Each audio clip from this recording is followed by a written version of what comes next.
Hi everyone, I'm True Soul, and this is a discussion video on the new Super 7 G.I. Joe reveals.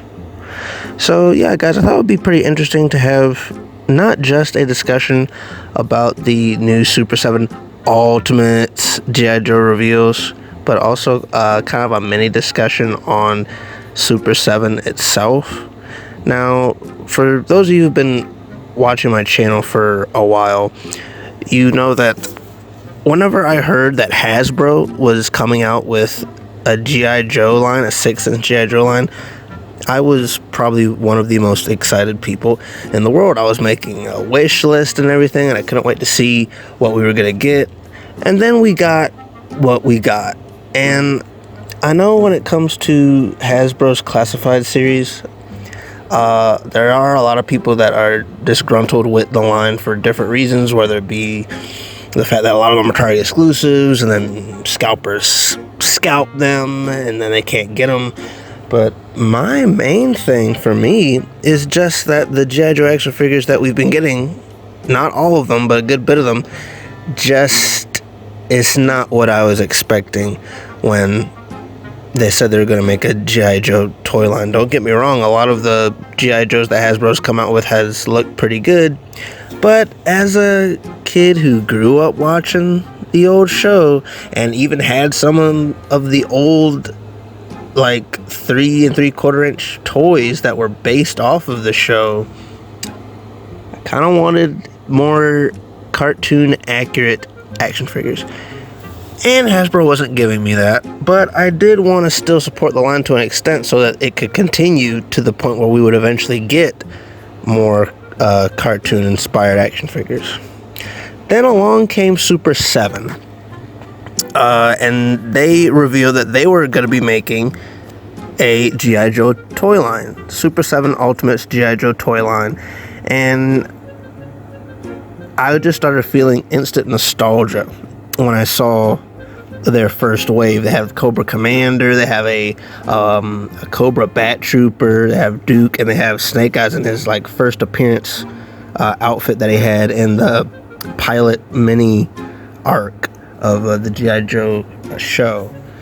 And just looking at that, I immediately wanted to pre-order them, and I actually did go ahead and pre-order Cobra Commander just because I already just thought of a lot of ideas to do with him. But seeing a lot of different things on the internet, a lot of different fellow toy collectors and YouTubers talking about Super 7 in general, and I'm not gonna get into the whole Quicksilver Silverhawks controversy. I wasn't even gonna buy him anyway, but a lot of fellow toy collectors have been bringing up the fact that a lot of Super 7's toys don't feel like they're worth the amount that we have to pay in order to get them. For example, I pre-ordered my Ultimate G.I. Joes on Big Bad Toy Store, and they were like $55. Now, a lot of people bring up the fact that like a lot of Super 7's toys, which the only action figure Super 7 that I have is my Panthro, but even having that, you can tell that although he looks pretty good, he looks pretty accurate to how the Thundercats looked in the old show. The articulation is limited, and among other things that people have brought up with different Super 7 action figures. And it just, I'm kind of torn. I am torn because I personally would rather not have to pay $55 for a nostalgic looking G.I. Joe figure. And normally I wouldn't, but the thing is, Hasbro, which is the only other thing doing G.I. Joe stuff right now, isn't giving me the action figures that I want. Isn't giving me those nostalgic, retro looking G.I. Joe action figures in 6-inch scale that I want, and Super 7 is. And I can definitely understand people out there that refuse to buy them. There has even been some people that have canceled certain orders of Super 7 stuff. But for me, these are kind of like a test run for me because I'm not really familiar with Super 7. Like I said, the only action figure of Super 7 that I have is the Thundercats Panthro. I pre-ordered some of these G.I. Joe figures, and I also pre-ordered the Super 7 Ultimate Mighty Morphin Green Ranger. And how those figures come out when I actually get my hands on them is pretty much going to decide moving forward whether or not I continue to buy like G.I. Joe Super 7 or the Power Rangers, because when it comes to Super 7 Mighty Morphin Power Rangers, I pretty much just want the main team. I do like Hasbro's Lightning collection. It's just, I feel like those Power Rangers that Super 7 is making, they just look really cool to me, and I just want to have them. That's pretty much that's pretty much it. I'm probably not gonna like get rid of my Lightning collection. It depends on how good the Super 7 is compared to those, or who knows, I might just keep both. But now I'm rambling. In terms of G.I. Joe, I don't want to pay $55 for a less articulated figure either, even though Brian Flynn has explained, why there's not as much articulation because he doesn't want to sacrifice, the overall look of the figure for articulation.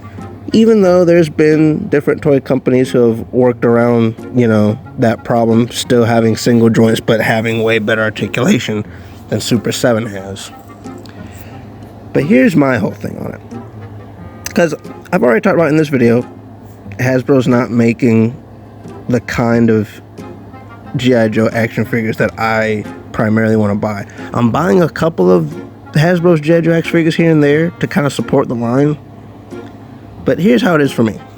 Say if in the next week or two, the next month or two, Hasbro reveals that they're making a retro-inspired line of 6-inch G.I. Joes. I'm talking like, nostalgic cartoon-inspired G.I. Joes. If Hasbro does that, I'm probably going to immediately cancel my Super 7. But I don't think Hasbro's going to be doing that anytime soon. And even though, yes, I would rather not have to pay $55 for a very good-looking figure, but is very limited in articulation, I'd rather not do that. But right now, Super 7 is the only company that's actually giving me what I want. But that's just my 2 cents on G.I. Joe, on Super 7. It seems like they really prioritize how action figures look more so than articulation. And also they really do go crazy with accessories, which I'm not really sure warrants a high price. But that's just my 2 cents. Like I said, I'm not as well versed in Super 7 as other people are, which is why I'd very much like to hear your opinions down below. What do you think of Super 7? Do you feel like their prices are a little ridiculous for what we get, or are you, do you not mind having to pay that much for what we get? Do you think it's worth it? And also, what do you guys think of these new G.I. Joe action figures that they revealed?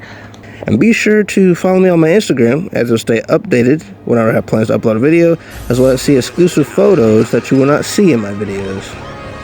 Alright guys, till then, be sure to like, subscribe, and go to my channel to check out other videos. Catch you later.